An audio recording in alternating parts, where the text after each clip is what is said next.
तुम्हारी भाग्य रेखा देखी मैंने, पक्का कोई लॉटरी लगने वाली है। कुछ भी अनशन मत बोला। अरे पाग अंडशन नहीं बोल रहा हूँ, सच बता रहा हूँ। एक सेकंड दो, ये देखो, ये जो रेखा है ना, इसमें साफ लिखा है कि तुम्हारी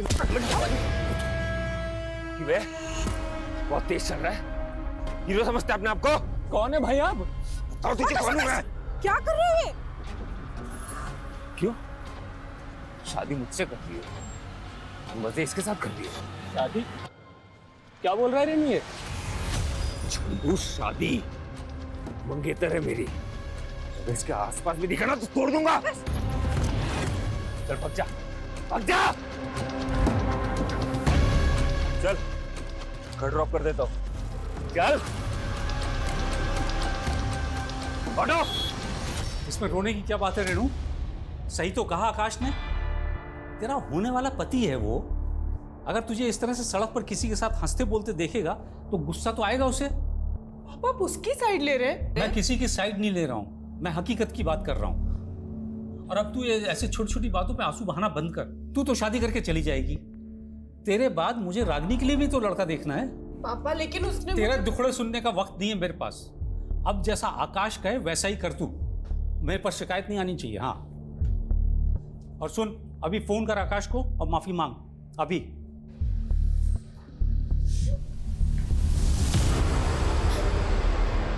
अरे बस ठीक हूँ मैं। अपनी हालत तो देखो, कितनी बुरी तरह मारा है उन लोगों ने।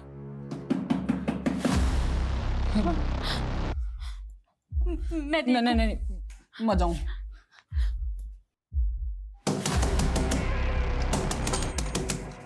सुबोध, क्या हो गया? अरे भाग यहाँ से। अरे क्यों? गांव वाले आ रहे हैं तुझे मारने के लिए। क्यों बात कर रहे हो ज्ञान? अरे सरपंच और प्रीति के घर वालों से तूने दुश्मनी मोल ले ली है, और ये किस चोरी से ब्याह करके ले आया तू? क्या सोचा था गांव वाले तेरा स्वागत करेंगे? तारे को तो सब कुछ मालूम है ज्ञान। पूरा गांव जानता है प्रीति और अंकुर की प्रेम लीला के बारे में। अंकुर के दबाव में मैंने सब कुछ किया। नीता से शादी करने के लिए मुझे कुछ पैसों की ज़रूरत थी, वो पैसे मांगे मैंने अंकुर से, और उसके बदले में ये काम किया। तो अरे ये सब कुछ उन लोगों को कौन समझाएगा? उनके सर पर तो खून सवार है। प्रीति के घर वाले और सरपंच ने मिलकर तुम दोनों को मारने का मंसूबा बनाया है। लेके भाग जा इस चोरी को। भाई जिंदा ना बच पाओगे तुम लोग, जिंदा ना बच पाओगे भाई। नहीं मित्र, फिक्र मत कर, कुछ नहीं होने दूंगा तारे को। पापा बात तो सुनिए मेरी, कुछ तो खा लीजिए आप। नहीं, मैं नहीं खाऊंगा। पहले तो आकाश को फोन करके माफी मांग। ठीक है पापा, मैं आकाश से माफी मांगने को तैयार हूँ। क्यों दीदी? आप क्यों आकाश से माफी मांगोगी? माफी तो उसे आपसे मांगनी चाहिए। शादी से पहले ही पापा वो दीदी पर इतने हुक्म चला रहा है, तानी शादी के बाद तो क्या करेगा? मैं तो आपसे कह रही हूँ, आप ये रिश्ता तोड़ दो। क्या अड़चन पक रही है? रिश्ता ना हुआ पेड़ पे लगा हुआ फल हो गया, जब जी चाहा तोड़ दिया। अरे ऐसे रिश्ते बार बार नहीं मिलते। इंजीनियर है आकाश, लाख रुपए की उसकी तनख्वाह है। होगी, लेकिन पापा जिस घर में दीदी खुश ही नहीं रहेंगी वहां उस पैसे का क्या काम? चुप कर तू अभी छोटी है, तुझे समझ नहीं है। मैं जो कुछ भी कर रहा हूँ इसके भले के लिए कर रहा हूँ, और तू उल्टा सीधा मत डाल इसके दिमाग में। लेकिन पापा, दीदी आप परेशान मत हो, मैं हूं ना, मैं कुछ करती हूँ।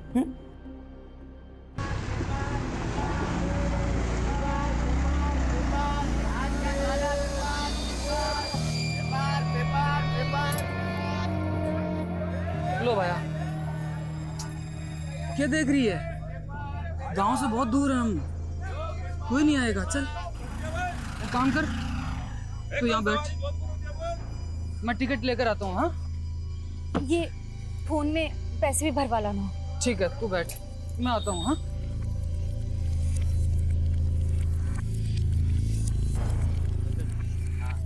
छोड़ूंगा नहीं यार, नहीं छोड़ेगा। हलवा समझा है क्या?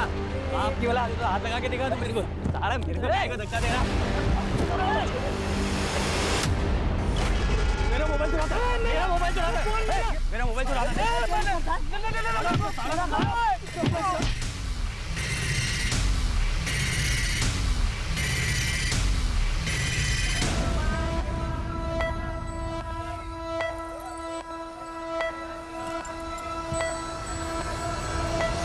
अब मैं चोर नहीं हूँ साहब, वो दोनों गुंडों ने मारे को फंसा दिया साहब। झूठ मत बोल, सबने देखा था तुझे, तेरे पास दो मोबाइल थे। अब उन दोनों में से एक तो मेरा फोन था, एक मेरी बीवी का फोन था साहब। सब हुआ क्या था कि मैं जा रहा था और उन दोनों में से एक बंदा मेरे से टकराया और मेरे गिर गया साहब, मेरा फोन भी गिर गया। उनमें से एक मेरा फोन उठा के बोलता है कि ये मेरा फोन है, मेरा फोन है, और वो चोर चोर चिल्लाने लग गए साहब। सब मेरी बीवी बस स्टैंड पे मेरा इंतजार कर रही है साहब। बस पुलिस के सामने जो भी आता है ना दुख भरी कहानी सुनाता है। एक दिन लॉकअप में रहेगा ना तो सब कबूल कर लेगा। बंद करो इसको लॉकअप में। साहब मैं सच कह रहा हूँ साहब, मैं कुछ झूठ नहीं बोल रहा साहब, मैं चोर नहीं हूँ साहब। अभी साहब आप जिसको ढूंढ रही हैं उनको तो मैंने दिल्ली की बस में चढ़ते हुए देखा है। क्या? हाँ आइए आपको दिखाते हैं कौन सी बस में चढ़े। आइए पास में आइए।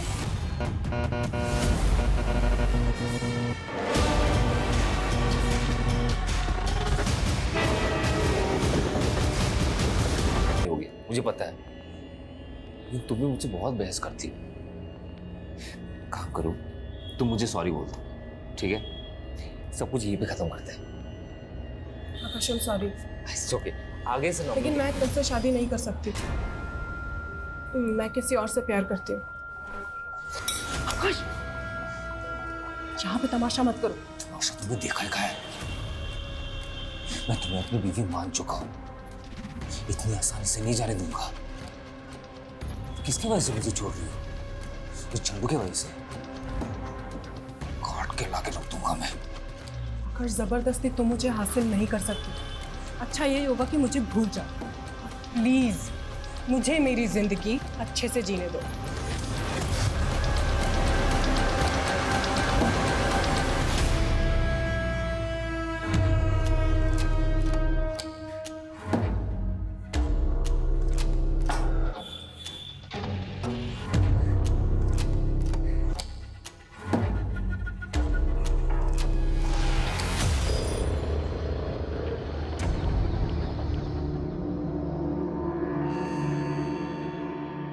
अब आप पूछे इनसे, इनको कितनी बार मैंने कहा कि चोर मैं नहीं वो लोग हैं, मगर सर इसके पास दो फोन थे तो कंफ्यूजन हुई।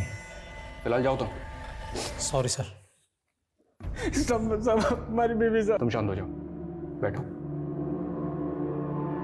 बताओ क्या हुआ है? हमारी बीवी का कुछ पता नहीं चल रहा साहब। आखिरी बार कहाँ देखा था उसको? जयपुर बस अड्डे पे साहब। और सर इन्हें ठगने वाले लोगों के बारे में भी हम पता लगा रहे हैं और काम करने के तरीके से लग रहा है जैसे कोई पेशेवर मुजरिम थे। सब हमारी बीवी का पता लगा लो साहब। सुबह तुम फिक्र मत करो, हम तुम्हारी बीवी को जल्द से जल्द ढूंढने की कोशिश करेंगे। ठीक है सर। बॉडी की शिनाख्त अभी तक नहीं हो पाई है। हालांकि पोस्टमार्टम रिपोर्ट से पता चला है कि लड़की की उम्र 23 से 25 साल के बीच थी। और सर लड़की की मौत बॉडी मिलने से 7 से 8 घंटे पहले हुई थी। और मारने से पहले विक्टिम के साथ फिजिकल रिलेशन बनाया गया, पर बॉडी पर किसी भी तरह का डीएनए सैंपल्स नहीं मिले। शायद प्रोटेक्शन यूज़ किया होगा। और सर बॉडी में नींद की गोलियां भारी मात्रा में मिली है। सर हो सकता है कातिल का ये प्लान रहा हो, पहले नशे की गोलियां देकर लड़की को बेहोश किया, फिर उसके साथ फिजिकल हुआ और फिर उसको मार दिया। इसलिए बॉडी पर किसी भी तरह का रजिस्टिंग मार्क्स नहीं है। वो स्टेडियम की डिटेल्स कब तक आएंगे? सर बैंक मैनेजर से बात की है, कार्ड बहुत पुराना है इसलिए थोड़ा समय लग रहा है। जब तक कार्ड की डिटेल्स आती हैं, विक्टिम की तस्वीर दिल्ली एनसीआर के सभी थानों में भेजो।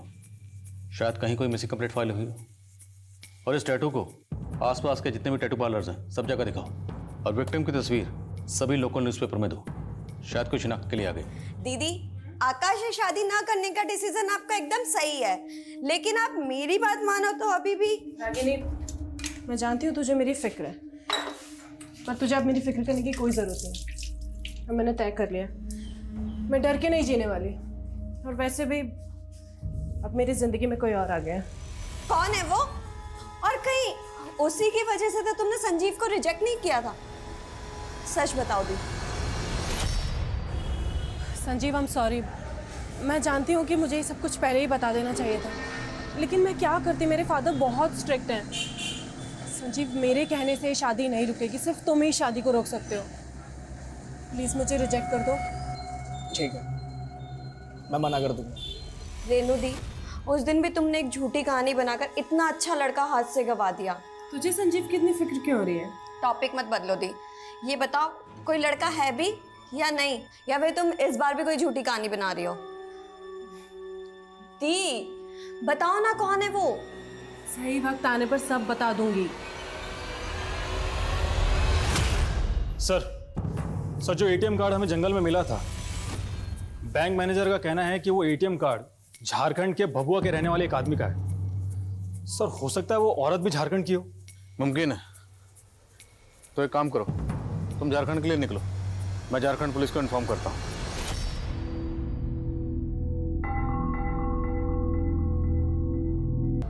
इधर आ, बाहर आ। जी पापा, क्या हुआ? क्या है ये? हैं?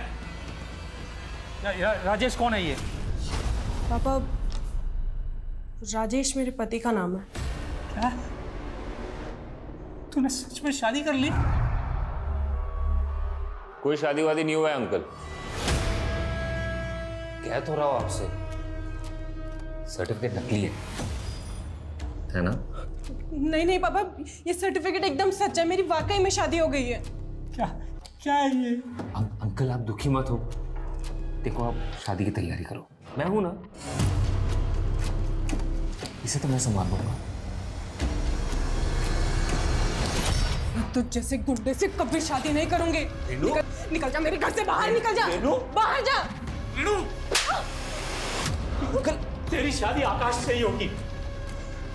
सॉरी आकाश। अरे अंकल आप माफी क्यों मांग रहे हैं? प्लीज बुरा मत मान। नहीं अंकल आप टेंशन क्यों ले रहे हैं? मैं कह तो रहा हूँ आपसे, मैं संभाल लूंगा सब कुछ। अब शादी की तैयारी की।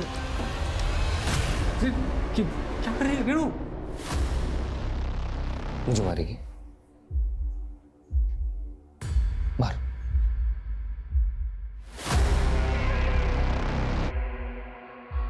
मार। आगे मत बढ़ना कोई भी। पापा हटिए आप यहाँ से, हटिए। तेरे पास मत आना। ठीक है। मुझे मेरी मरी हुई माँ की कसम है, अगर मेरे कोई पास आए तो मैं अपनी नस काट लूंगी। नहीं रेणु, क्या कर रही है?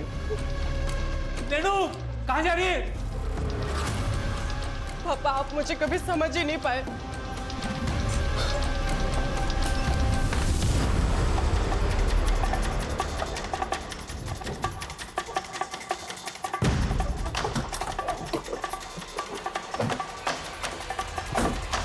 मुजाहिद आपका ही नाम है? जी साहब, हमारा एटीएम कार्ड चोरी हो गया था साहब। हम पंजाब में जेसीबी चलाने का काम करते हैं। अभी 2 हफ्ता पहले जब हम दिल्ली बस अड्डे पे बस का इंतजार कर रहे थे, तभी अचानक एक आदमी आधम था। कौन आदमी?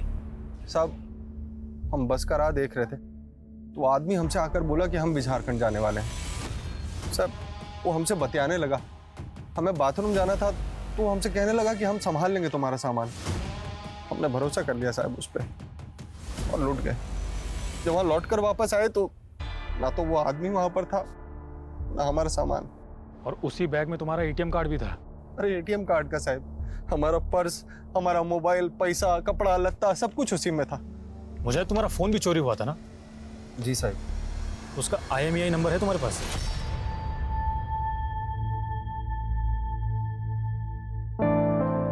रागिनी, रागिनी रुक, मारी हूँ। रागिनी, अच्छा वो तुम मिल गई। रागिनी मैं कल दिल्ली जा रही हूँ। मुझसे बात मत करो तुम। Ragini I am so sorry, पर तू ही बताना मैं क्या करती। वो उस आकाश से शादी करके अपनी जिंदगी तो नहीं बर्बाद करती ना? पर मेरी कर दी ना। मतलब तुम तो चली गई, पर तुम्हारे किए की सजा मुझे भुगतनी पड़ेगी। रागिनी एक मिनट, साफ साफ बता हुआ क्या है? आकाश बेटा, हाँ बाबा, मुझे माफ कर दे, मैं अपना वादा पूरा नहीं कर पाया। देखिए जैसे हाथों की सारी उंगलियां एक जैसे नहीं होती, वैसे ही सारी औलादें एक जैसे नहीं होती। आप अपना वादा पूरा कर सकते हो अभी भी। मैं रागिनी से शादी कर लूंगा, अगर आपकी इजाजत हो तो। बिल्कुल, बहुत अच्छी बात कही तुमने रागिनी। तू करेगी ना आकाश से शादी? तू आकाश से शादी करेगी? ये सब तुम्हारी वजह से हो रहा है। रागिनी मेरी बात तो सुन।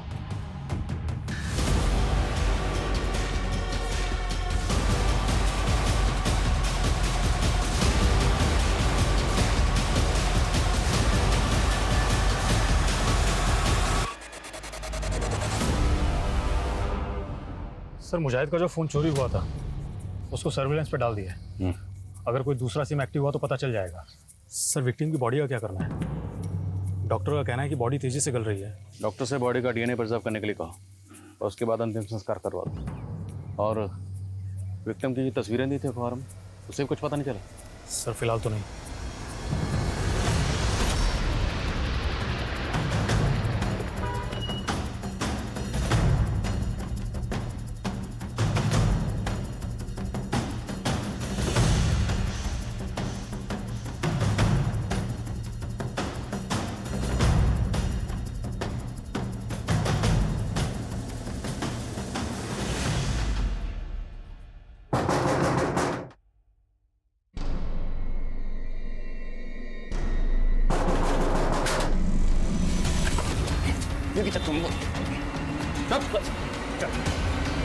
क्या था उसका?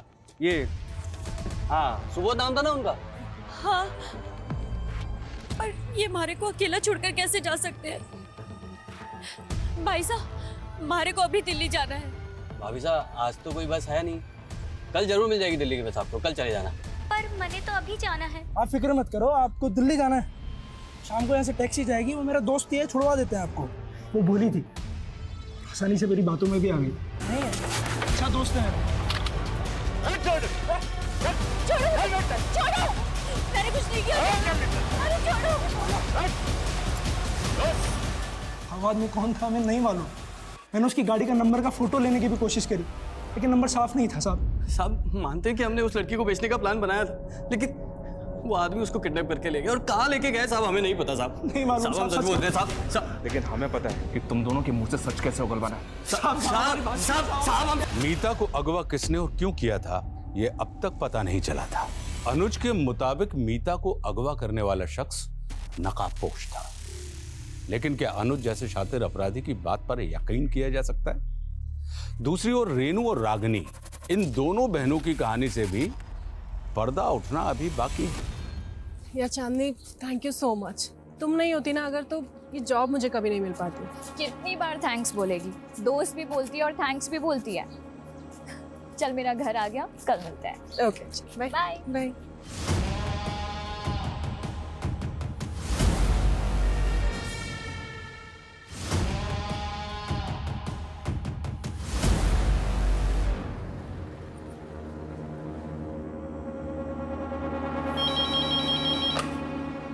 हेलो।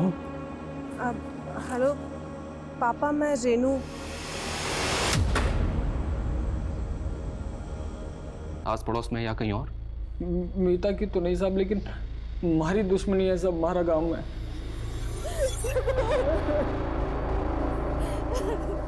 वो लोग मार देते साहब हमारे को जान से। तो तुम्हें लगता है कि प्रीति के फादर विजय और गांव का सरपंच मीता को अगवा कर सकते हैं? धोखा और दुश्मनी इंसान आसानी से नहीं भूलता साहब। कहीं उन लोगों ने हमारी मीता को। तुम चिंता मत करो, फिलहाल तुम घर जाओ, जैसे ही कुछ पता चलेगा हम तुम्हें बता देंगे। ठीक है साहब। शर्मा, इस सुबोध के गांव जाकर हमें इंक्वायरी करनी होगी। हो सकता है कि वहां से मीता के बारे में हमें कोई पुख्ता लीड मिले।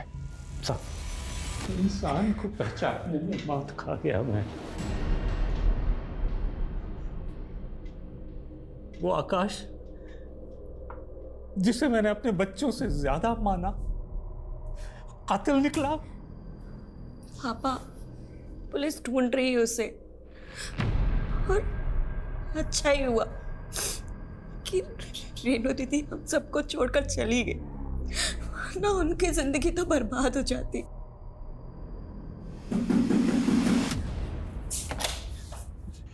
मुझे बचा लो, दरवाजा बंद करो, पुलिस मुझे ढूंढ रही है। रागिनी, दरवाजा बंद करो।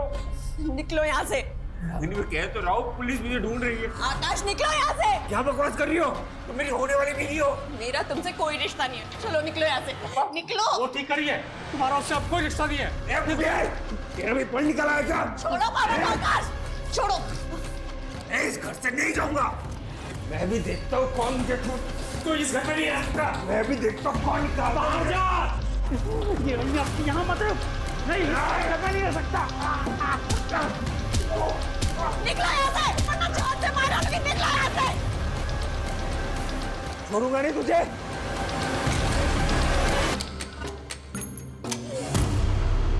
अरे नहीं साहब, हमारी दुश्मनी तो सुबोध से थी। मीता को अगवा करके मेरे को क्या मिलेगा? साहब जरूर किसी ने आपके कान भरे हैं। देखिए, इस उम्र में हड्डियां कमजोर हो जाती हैं, जोड़ने में टाइम लगता है। क्यों बेकार में तोड़वाना चाहते हैं? धमकियां किसी और को देना साहब। सरपंच हूं गांव का, नियम कायदे मैं भी जानता हूं। जब कह रहा हूं मीता को अगवा नहीं किया तो नहीं किया। कोई सबूत है आपके पास? सबूत हो ना तब आना। जयराम जी की। सर मुजाहिद का जो फोन चोरी हुआ था वो जयपुर में एक्टिव हुआ एक नए नंबर के साथ। किसका नंबर है?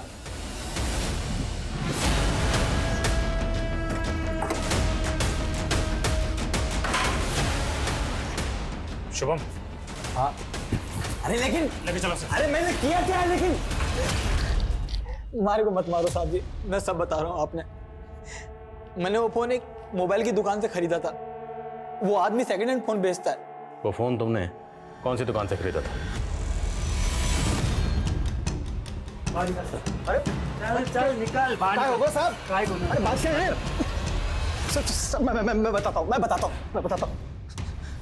साहब मैं मानता हूँ कि मैंने चोरी का फोन बेचा है साहब, लेकिन ये कत्ल वतल से मेरा कोई लेना देना नहीं है साहब।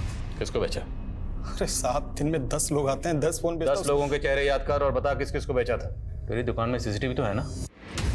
हाँ पर वो खराब है साहब। अब अगर तुझे खुद की जान बचानी है तो जिसको फोन बेचा था उसके नाम और चेहरे याद कर। नहीं साहब, मैं चेहरे याद करता हूँ। और वो आप लोग क्या बनवाते हैं? स्केच। प्रशांत, जो भी स्केचेस बनवाए उन्हें मुजाहिद से वेरीफाई करवा। जी सर मेरे ख्याल से लड़की की पहचान करवाने की हमें फिर से कोशिश करनी चाहिए। सर एक बार फिर से अखबार में फोटो दे दो। तो इस बार विक्टिम और उसके हाथ में जो टैटू है उसकी तस्वीर दिल्ली के अलावा देश के बाकी अखबारों में छुपो। शासनाक तो पर सर।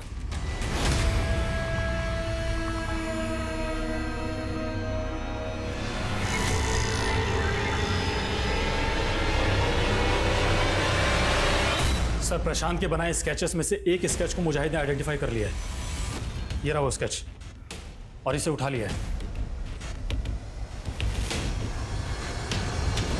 मैं मानता हूँ कि मैंने मुजाहिद का सामान और उसका फ़ोन चुराया था साहब, पर वो सारा सामान मैंने प्रशांत को बेच दिया था साहब। तुमने जो मुजाहिद का सामान चुराया था उसमें मुजाहिद का एटीएम कार्ड भी था, और वो एटीएम कार्ड हमें एक लड़की की डेड बॉडी के पास मिला। वहाँ कैसे पहुँचा? मतलब तुमने पहले उस लड़की का मर्डर किया, सामान प्रशांत को भेजा, और वो एटीएम कार्ड तू गलती से वहीं भूल गया, है ना? साहब ये सच मजबूरी में करनी पड़ी थी साहब। एक हफ्ते पहले मारे को भी वहीं पर लूटा था किसी ने, उसी जगह पर। हमारे पास तो जयपुर आने का भी पैसा नहीं था साहब, और मजबूरी में मारे को भी वही जुल्म करना पड़ा जो हमारे साथ हुआ था। इस टैटू को देख और बता, तूने ये टैटू किसी लड़की के हाथ में देखा था? नहीं साहब। अगर ये सबूत सच बोल रहा है तो हमें इस केस को रीलुक करना पड़ेगा। हमसे कहीं ना कहीं कोई ना कोई चूक तो हुई है। सर सुबोध का स्टेटमेंट वेरीफाई करने के लिए मैंने प्रशांत को पुलिस स्टेशन बुलाया था, लेकिन उसका फ़ोन बंद आ रहा था। सर प्रशांत का घर और दुकान दोनों जगह चेक किया, दोनों जगह ताले लगे हुए हैं। खबरियों को काम पे लगाओ, लेकिन ढूंढो इस प्रशांत को। जी सर। इस प्रशांत ने भागकर कम से कम इतना तो साबित कर दिया कि इसका इस केस से कोई ना कोई ताल्लुक तो है। सर खबरियों ने पता लगाया है कि मीता को जीबी रोड के एक ब्रोथल में बेचा गया। वो ब्रोथल मुन्नी नाम की एक औरत चलाती है। उसने बताया कि 5 महीने पहले मीता एक अपने कस्टमर के साथ भाग गई थी। एक काम करो, लोकल पुलिस की मदद से मीता की सर्चिंग शुरू करो। मैं तब तक उसके पति सुबोध को इन्फॉर्म करता हूँ। Okay sir.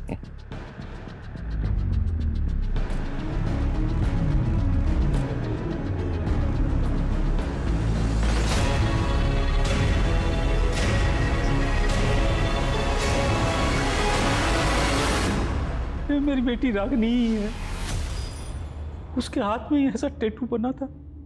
वो अपनी बहन रेणु को ढूंढने यहाँ दिल्ली आई थी। मुझे क्या पता था एक बेटी की तलाश में दूसरी बेटी भी खो दूंगा। रागनी का फोन स्विच ऑफ है। क्या आपके पास आपकी बड़ी बेटी रेणु का फोन नंबर है?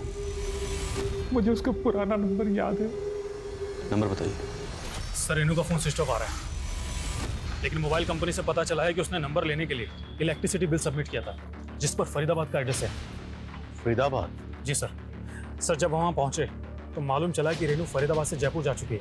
और जयपुर में कहाँ रह रही है आजकल? सर ये तो पता नहीं चला है, लेकिन सर रेणु फरीदाबाद के जिस एड्रेस पर रहती थी उसी एरिया में चांदनी नाम की लड़की भी रहती थी जिसका कुछ दिनों पहले मर्डर हुआ था। और सर ताज्जुब की बात तो ये है, दोनों एक दूसरे को जानते थे? नहीं सर, लेकिन चांदनी रागिनी की बहन रीनू की बहुत अच्छी दोस्त थी। रेणु की बहन रागिनी का कत्ल ठीक उसी तरह से हुआ जैसे रेणु की फ्रेंड चांदनी का।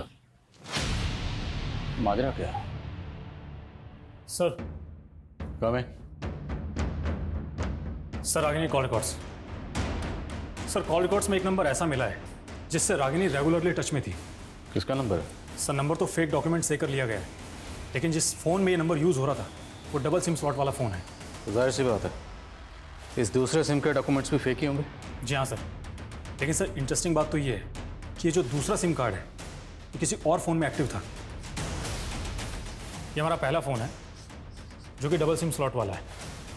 ये पहला सिम बंद है और ये जो दूसरा सिम है ये किसी दूसरे मोबाइल में एक्टिव है और ये दूसरा फ़ोन भी डबल सिम स्लॉट वाला है। जब हमने इसके IMI नंबर को ट्रेस किया तो पता चला कि इसमें एक तीसरा सिम यूज़ हो रहा था और ये तीसरा सिम अब किसी और फ़ोन में एक्टिव है। और सर ये सिम जिसके नाम पर रजिस्टर्ड है उसके बारे में पता चल गया है। कौन है वो? हमारी बात को भरोसा करो साहब, वो चोरी का फ़ोन था जो मैंने प्रशांत से खरीदा था। अब उसके पहले किसने इस्तेमाल किया, कब किया, मैंने क्या मालूम साहब। एक बार तुम पर भरोसा करके गलती कर चुके हैं, लेकिन वो गलती दोबारा नहीं दोहराएंगे। मर्डर केस है, जिस लड़की का कत्ल हुआ ना उसकी एक नंबर पर लगातार बात होती थी और जिस नंबर पर बात होती थी और जिस मोबाइल इंस्ट्रूमेंट में वो सिम इस्तेमाल होता था उस मोबाइल इंस्ट्रूमेंट के तार तेरे मोबाइल से जुड़ रहे हैं। इस बार सीधे सीधे पूछ रहा हूँ, सीधे सीधे बता दे। अगर नहीं बताएगा ना तो उल्टा लटकाएंगे और इस बार इतना मारेंगे। हाँ तो मारो ना साहब, मारो, लेकिन सच यही है साहब कि किसी खून से मेरा कोई लेना देना नहीं साहब। हमारी तो किस्मत ही खराब है जो ये सारे दुख और ये मुसीबतें एक साथ हमारी किस्मत में आ लिखे। और साहब अगर आप बोल रहे हो कि मैं खूनी हूं तो हमारी बीवी मीता को खूनी कौन है साहब? मतलब आप साहब बोल क्या कहना चाहता है?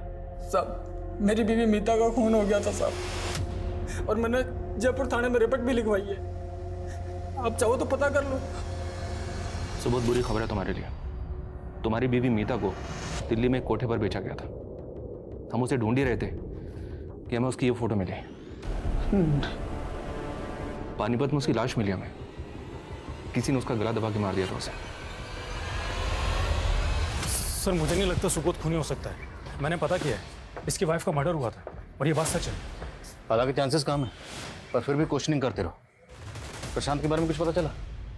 सर तलाश जारी है। ढूंढो उसे। सर साला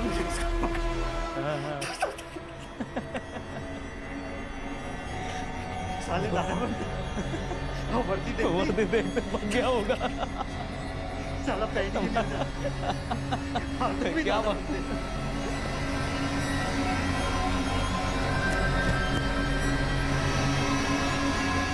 भाई 2 मिनट जोर से लगी। सुब्राम जल्दी आओ। खुद को मारने की कोशिश की इसने। एम्बुलेंस बुलाओ जल्दी।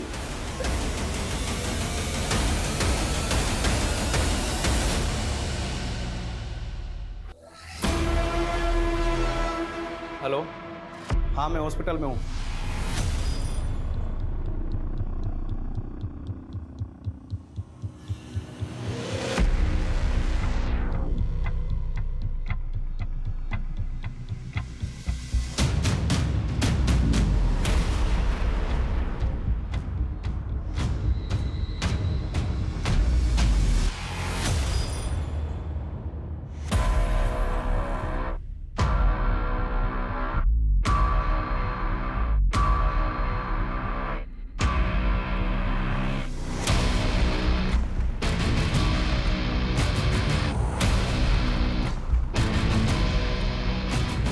सिलसिला चलता रहा। अंततः पुलिस के हाथ कुछ ऐसा लगा जिसने इस केस का सबसे बड़ा खुलासा किया। एक ऐसा सच सामने आया जिसने सबको अचंभित कर दिया। सर इस सुबोध को तो हम निर्दोष समझ रहे थे, ये तो बड़ा ही शातिर निकला। अखबार में हमारे द्वारा सर्कुलेट की गई फोटो को देखकर कई पुलिस स्टेशन से फोन आए। सर बंगाल पुलिस ने तो इसे वांटेड घोषित किया है। दुर्गापुर में एक मर्डर किया था इसने। इतना समझ में नहीं आई, सुबोध का नाम डेटाबेस में कैसे नहीं मिला? क्योंकि सर ये हर जगह फेक नेम से क्राइम करता है। बंगाल पुलिस में बादल नाम से केस रजिस्टर्ड है, बिहार में विनोद और एमपी में रघुराम। सर, बंगाल केस में सुबोध ने एक फेक आइडेंटिटी क्रिएट की थी। अंजना नाम की एक लड़की को जंगल में ले जाकर नशे की दवाइयाँ दी, उसके साथ रेप किया और उसका मर्डर कर दिया। एक आई विटनेस की वजह से पकड़ा गया और 2 महीने तक जुडिशियल कस्टडी में था। सर, जेल के इंचार्ज से मेरी बात हुई। उसका कहना है कि सुबोध जेल में चार्ल्स शोभरा जैसे सीरियल किलर्स की किताबें पढ़ता था और दूसरे कैदियों को भी सीरियल किलर्स की कहानी सुनाता था। Serial killer? इस सुबोध की दिमागी हालत मुझे कुछ ठीक नहीं लग रही। सर, जेलर को भी यही लगता था, तो उन्होंने साइकेट्रिस्ट को कंसल्ट किया और साइकेट्रिस्ट का कहना था कि सुबोध सेक्स एडिक्ट है और उसके लिए वो मर्डर भी कर सकता है। अच्छा, इसकी जमानत तो हुई नहीं होगी, फिर ये छूटा कैसे? सर, सुबोध ने वही तरीका वहाँ अपनाया जो उसने यहाँ अपनाया था। सुसाइड का नाटक करके अस्पताल में भर्ती होकर चकमा देकर भाग गया। अच्छा, सुबोध ने बंगाल के अलावा और कहाँ मर्डर किए? सर, सुबोध ने कुल 11 मर्डर किए हैं, अलग अलग नाम से, और सब में विक्टिम औरतें थी। गुजरात, मध्य प्रदेश, पंजाब, हरियाणा में भी मर्डर किए सुबोध ने। तो मतलब अगला मर्डर ये दिल्ली में नहीं कहीं और करेगा। ये कहीं ना कहीं तो अगले शिकार की तलाश में होगा। वर्मा, इससे पहले ये किसी और मासूम को अपना शिकार बनाए, ये सुबोध मुझे सलाखों के पीछे चाहिए। Sir, hello.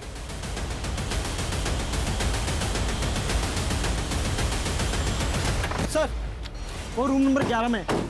पक्का वही है सर? पक्का? Yes sir. चलो।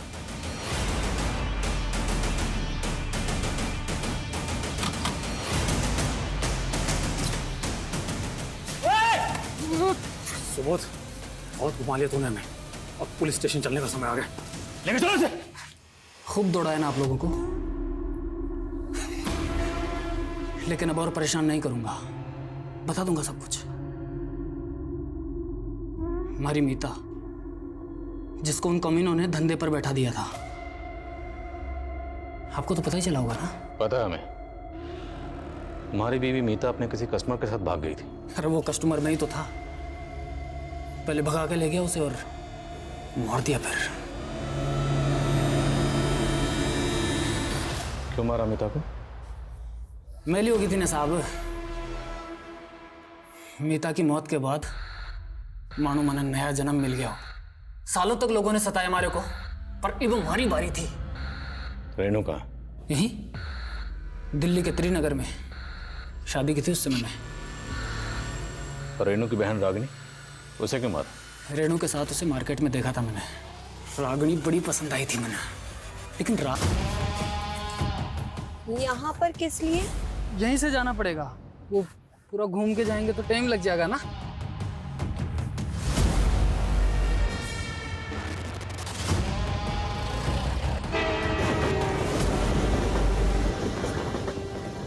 अरे थक गई है,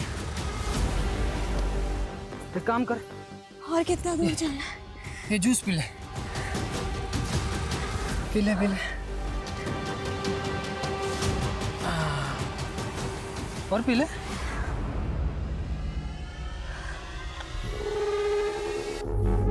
चलो।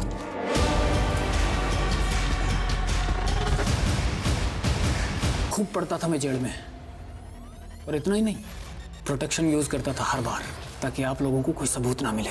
सोचा था कि शोभराज भाई का रिकॉर्ड तोड़ दूंगा। मस्त।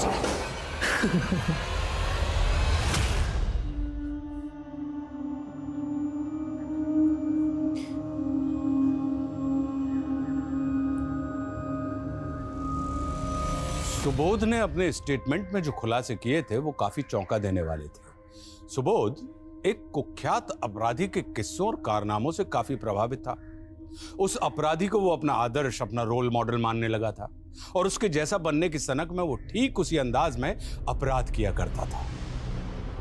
सुनने में कितना विचित्र लगता है ना, लेकिन अफसोस कि ये आज के युग की सच्चाई है। जिस तरह मनोरंजन के नाम पर खबरों को सनसनीखेज बनाकर हमारे सामने पेश किया जाता है, ये भी इसकी एक वजह है। न्यूज चैनल और अखबार में हमें अक्सर कुख्यात अपराधियों का महिमा मंडन सुनने को मिलता है, पढ़ने को मिलता है। एक भगोड़े व्यापारी से लेकर एक फ्रॉड बाबा की आलीशान जिंदगी को हमारे सामने एक रोमांचक कहानी की तरह पेश किया जाता है, और युवा अक्सर ऐसे बैड बॉयज की कहानी से आकर्षित होते हैं और उनके जैसा बनने की चाह पालने लगते हैं। वो ये सच नजरअंदाज कर देते हैं कि इन सभी शातिर अपराधियों की जिंदगी सिर्फ एक छलावा मात्र है और कुछ नहीं। यह अत्यंत आवश्यक है कि आज का युवा अपने आदर्श सोच समझ कर चुने। अब मैं आशुतोष राणा विदा लेता हूं आपसे। हम फिर से मिलेंगे एक ऐसी ही कहानी के साथ जो आपको रखेगी सतर्क और जिंदगी को सुरक्षित।